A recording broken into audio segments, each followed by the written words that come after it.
Кем были почти забытые индоевропейцы лувийцы и лидийцы? Кто своему другу показал свою жену? И кто был настоящим властелином колец? Сегодня поговорим даже о двух народах – о лувийцах и о лидийцах. Каждый из них имеет что-то занимательное для нас. Лувийцы, так же как и геты, один из древнеанатолийских индоевропейских народов, вместе с палайцами и другими. Народ, известен как лувийцы, населял земли юго-западной, южной и юго-восточной Анатолии. Да, я знаю, что тут в комментариях будут такие, которые скажут, что какая там Анатолия, это Армянское Нагорье. Ну, простите, Армянское Нагорье — это только лишь восточная часть, то есть не восточное побережье Эгейского моря. Это никакое не может быть Армянское Нагорье. Ладно, лувийцы, как народ, были очень близки хетам или нешам. Даже их языки были очень похожи друг на друга, так что первые исследователи, которые обнаружили, занимались лувийским языком, перепутали его с хетским и назвали его иероглифским хетским языком. Это только лишь один из лувийского языка, который использовался на юго-востоке Анатолии и там, где сегодня такие государства, как Ливанон, Сирия и другие. Так он назван, потому что надписи в этом языке были записаны с помощью своеобразных иероглифов. Но лувийский записывался также и клинописью. Такой лувийский язык использовался на западе и юге Анатолии, или Малой Азии, если вам так удобнее. Существует два самых известных лувийских государства, а это государство Арцава, которое занимало как раз юг и юго-запад Анатолии, и с другой стороны государство Кицуватна, которое занимало юго-восточную часть Анатолии. Оба государства существовали во времени примерно с 2250 года до Рождества Христова до примерно 1200 года до Рождества Христова. Сначала остановимся на том, которое исчезло раньше, а это именно государство Кицуватна.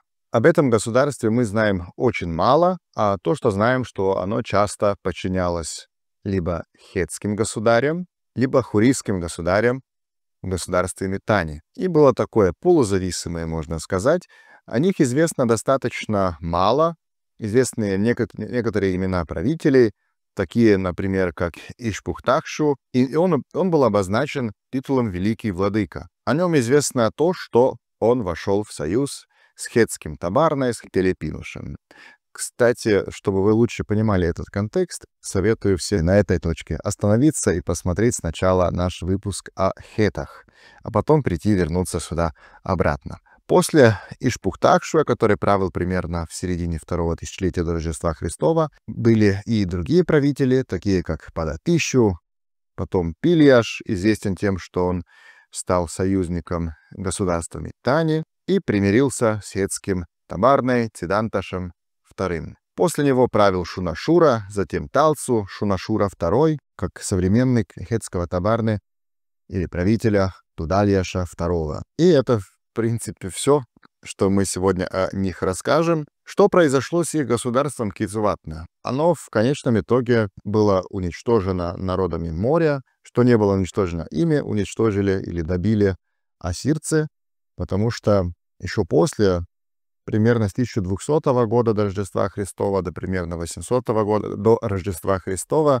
на территории современного Либанона, Сирии и других стран в этом окружении было образовано несколько государств, в которых хетский, а также и лувийский элемент продолжили существовать вместе с другими народами, которые жили в этих государствах. То есть не можем тут говорить о каких-то этнически чистых государствах, как обычно себе люди это представляют.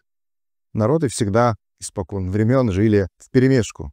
Разве если только они не жили на каком-то далеком острове, куда тяжело было добираться, ну да, тогда этот народ, можно так сказать, был этнически чистым. А иначе вот этот концепт был совершенно чуждым, неизвестным. Об этих маленьких государствах, смешанных, лувийско-арамейских, я не собираюсь говорить подробнее, только лишь хочу сказать столько, чтобы вы, как мои зрители, чтобы могло у вас образоваться такое понимание, что даже после их государства там существовали какие-то государства с лувийскими элементами. В историографии они часто называются позднехетские или неохетские или сирохетские государства. Вы их можете посмотреть на этой карте. Как видите, тут есть государства Табал, Каману, Мухи, Гурзум, Куэ, Хулаку, Паттина, Бит-Агуси, Самаль или Яуди, Тарика и Хамат.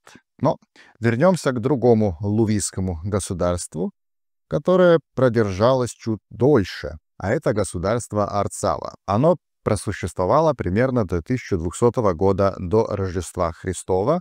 О них тоже не знаем особо много.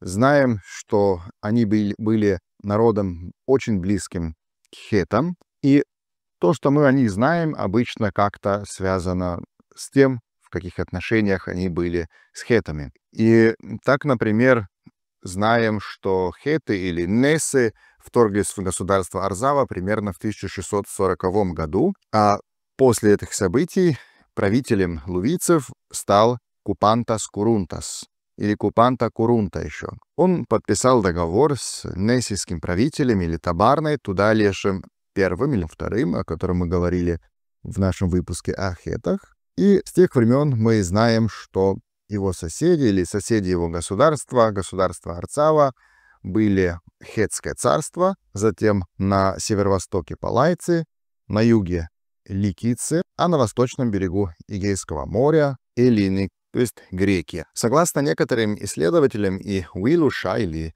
Илион, если это отождествление верное, также было населено лувийцами. Входило ли оно в государство Арцава, это вопрос. Но лувийский язык там, скорее всего, использовался. И в известной Троянской войне лувийцы также принимали участие, как главные противники греков. И в связи с этим известен правитель Мадуватас. Ну, как в связи с этим? Это все предположения, не мои предположения, разумеется.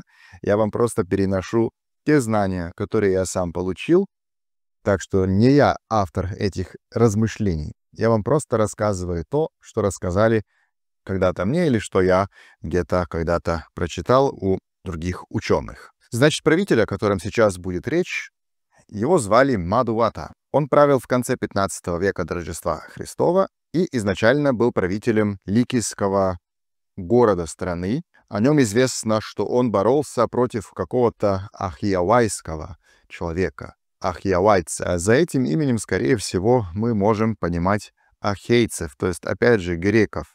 Известное личное имя этого ахиавайца, ахайца, которое звучало как Атарисия. Возможно, этого человека стоит отождествить с Атреусом, отцом или предком Агамемнона и Менелая, которых упоминает греческий поэт Гомер. Но это может быть, а может и не быть. Ахейцы Мадуватаса победили, и ему пришлось покинуть свою страну, а убежище он поискал в соседнем Хетском царстве. Хетский владыка Тудалеш II сделал его правителем города Ципала. Хетский правитель Тудалия II, его защитник, его спонсор, передал ему власть в городе Ципала под таким условием, что оттуда он должен нападать на свое же старое государство Арцава. И тут, что интересно, он действительно напал на это государство и воевал против своего предшественника на престоле страны Арцава, против Купанты Курунты, но Купанта Курунта его победил. И тут опять в роли защитника Мадаваты выступил хетский Табарна Тудалеш II. Он победил Купанту Курунту и вновь передал власть в городе Ципала Мадувате. И тут на Мадувату и на его людей опять нападает ахейц Атарисия, Атреус, и Мадувата как-то трусливо вновь сбежал к этому, даже без борьбы. После этого его жизнь была немножко успешнее, что-то в нем изменилось. После этого он больше не потерпел поражений, а побеждал и даже вступил в союз с своим бывшим врагом, упомянутым ахейцем, и они вместе нападали на Хетское царство. Столица в те времена была в городе, который назывался Апаша, по-гречески позже Эфес. Город известен особенно тем из вас, кто является христианами, если ни по чем другом, то хотя бы по посланию Ефесянам. После Мадуаташа Арцавой правило еще несколько правителей, и мы о них знаем очень мало, просто имена, такие как Тархундарадуш, Анцапахадуш, Унакитис, Пьямакурунта и Табакунаулис. Во времена Табакунаулиса Арцаву в конечном итоге побеждают хеты и навсегда присоединяют к хетской стране. Но, естественно, антипатии к хетам на территории Западной Малой Азии остались, и там образовался новый антихетский союз под названием Асуа. Этот союз некоторое время затем воевал против хетов, пока и тех, и других не уничтожили народы моря и новые переселенцы в Анатолии, такие как фриги, например. И тут наступил конец лувийских государств. А теперь поговорим о другом народе или о другой идентичности, о лидийцах. Это еще один анатолийский народ, но на этот раз, в отличие от палайцев, лувийцев и хетов, это новоанатолийский индоевропейский народ. Вместе с карийцами, ликийцами или ликийцами, писидийцами и другими. Не совсем понятно, в каком отношении лидийцы были к древним лувийцам, но фактом остается то, что они образовали свое государство там, где раньше жили лувийцы. По культуре они были похожи друг на друга, но язык все-таки немножко отличался. То есть, если раньше могло предполагаться, что лидийский язык каким-то образом является потомком лувийского, то сейчас кажется, что это все-таки не так, и что речь идет о двух разных, хотя и родственных языках. Тут на карте можете посмотреть, где Лидия находилась. О лидийском народе можем говорить во времени от примерно 1200 года до 546 года до Рождества Христова. Они населяли в основном западные, крайне западные части Малой Азии, часто были в контакте с другими анатолийцами с одной стороны и с другой стороны уже с греками, с селенами. И даже те из вас, кто хорошо знаете греческую мифологию, очень многие греческие герои на самом деле вдохновлены настоящими лидийскими правителями, например. Сами себя лидийцы называли Шфарт. Совсем вероятно, так были названы по такому городу-державе, стране-державе, которая называлась Сардис или Сарды. Тоже известный город в Анатолии. Так что, да, не название лидийцы, а название Шфарды. Это было их самоназвание. В греческих источниках в основном они известны под названием меонцы, майонес. Их историю мы прежде всего знаем благодаря Геродоту, благодаря его труду «История». Благодаря ему мы знаем и правителей, и что в их жизни происходило. Но и другие греческие источники тоже при этом важны. У лидийцев существовало как минимум 3 разных поколения правителей. Первое было аттиадское или танталитское поколение, затем тилонитское или гераклитское поколение, и последнее мирмнатское поколение, на котором мы задержимся больше всего сегодня. О времени правления их самых древнейших правителей известно очень мало, даже не совсем знаем, в какое время их можно вместить. Известны, например, имена и такие правители, как Манес, как первый правитель шфардийцев и родоначальника поколения Аттиадов. Затем у него был сын Атис, у которого было 2 сыновей — Лидус и Торбус. Из его времен или в связи с его именем известно то, что тогда в Лидии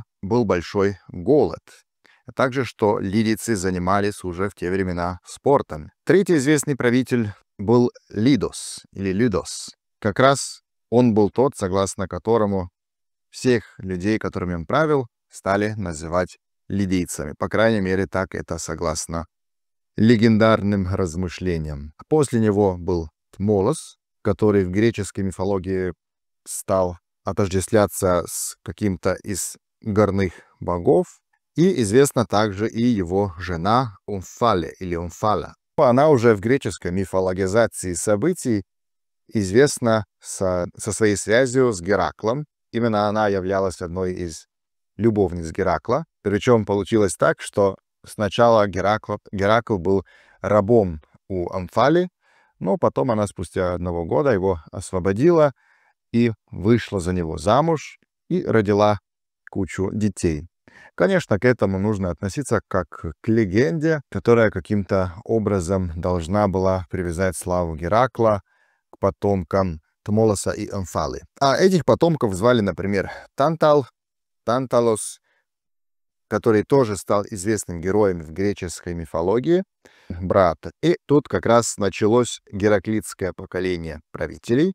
Среди этих были Агрон, который правил примерно в 13 веке до Рождества Христова. Затем существовало несколько неизвестных правителей лидийцев, а уже в 8 веке до Рождества Христова известно имя Ардиса I. Он был правителем тогда, когда греки устроили первые Олимпийские игры. После него были Алят I, Мелес и теперь один более интересный правитель — Кандаул. Прежде чем вы досмотрите сюжет, о котором сейчас вам расскажу, остановитесь немного и скажите в комментариях, напишите, знаете ли вы, что такое кандаулизм?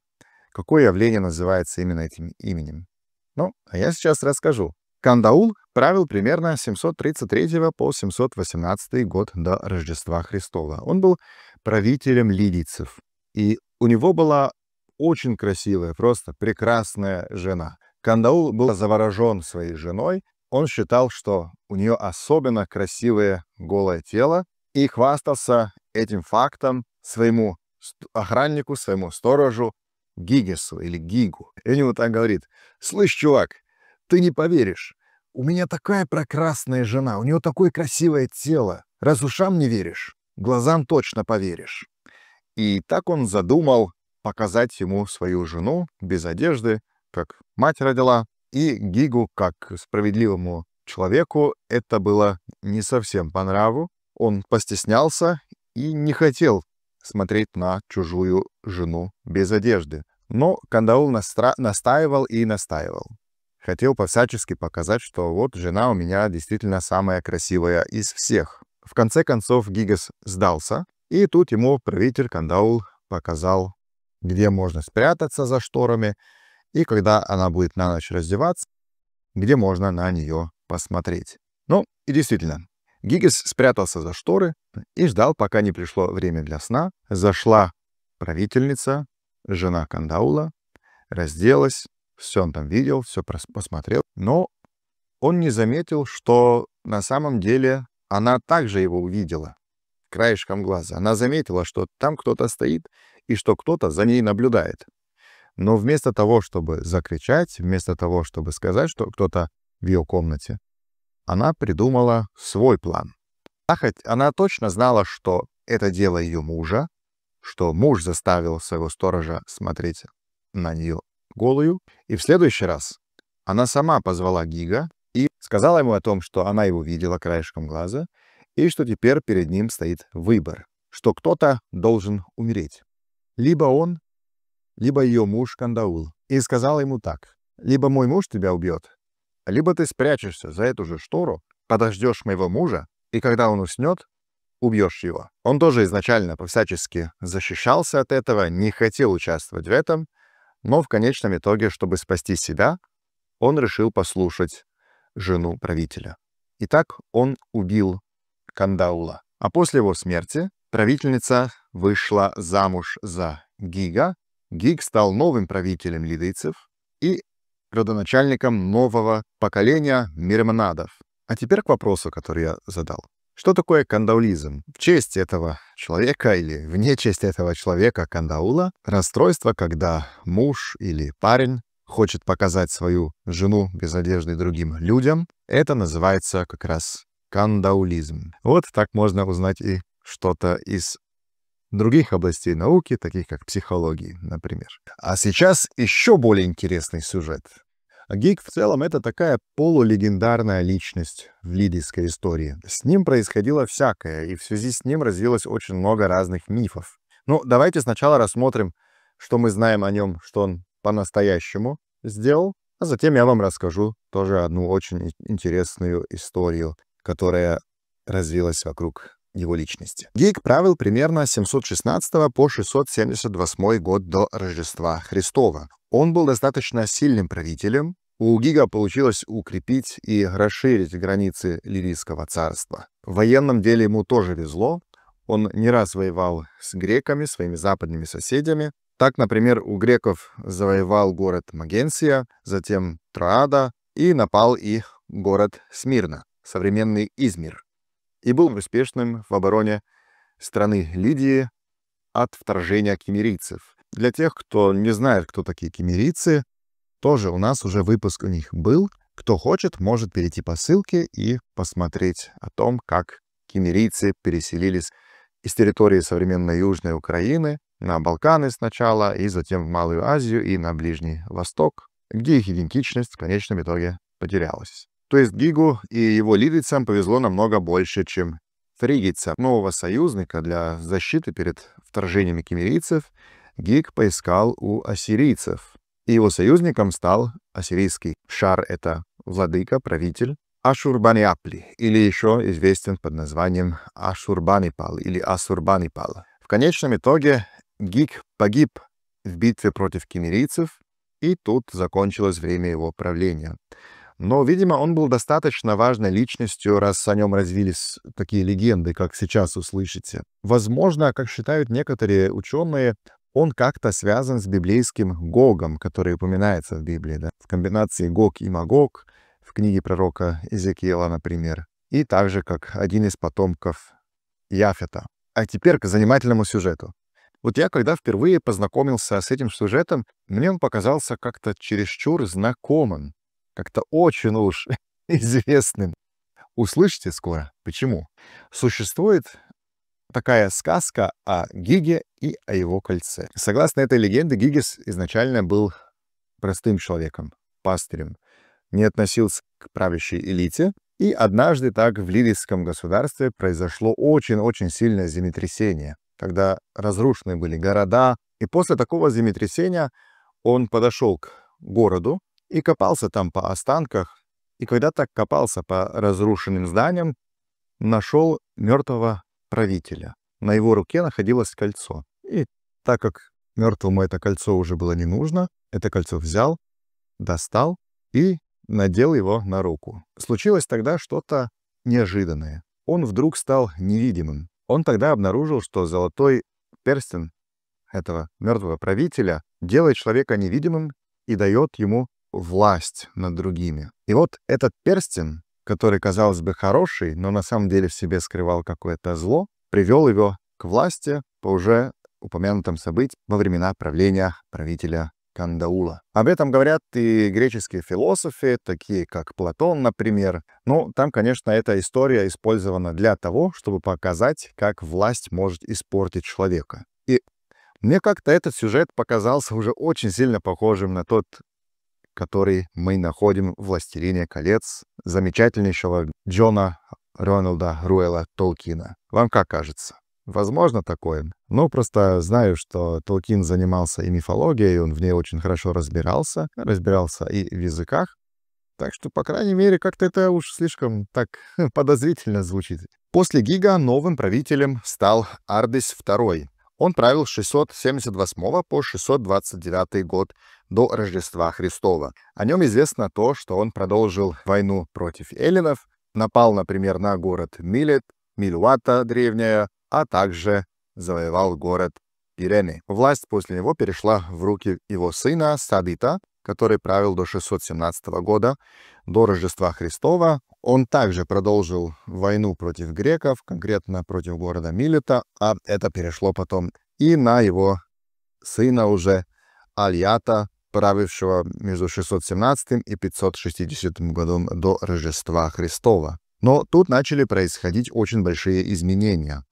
На востоке поднималось новое государство. Государство медийское, ираноязычного народа, с одной стороны, и с другой стороны росла и сила Вавилона. Но на самом деле Вавилон тогда был на вершине своих сил, и поэтому Аляту пришлось делать какие-то уступки грекам и остановить войну на Западе. Уже очень скоро началась Лидийско-Медийская война. А произошло это почему? Потому что, согласно Геродоту, по крайней мере, как лидийцы, так и медийцы были заинтересованы в Малой Азии и хотели там как-то укрепить свою власть. А вторая причина в том, что медийцы наняли скифских охотников, чтобы они для него сделали какое-то дело, но они повернулись к шаху Увахште с пустыми руками, на что, конечно, этот реагировал очень отрицательно, и этих скифов он и пообижал там, и нагрубил им очень сильно.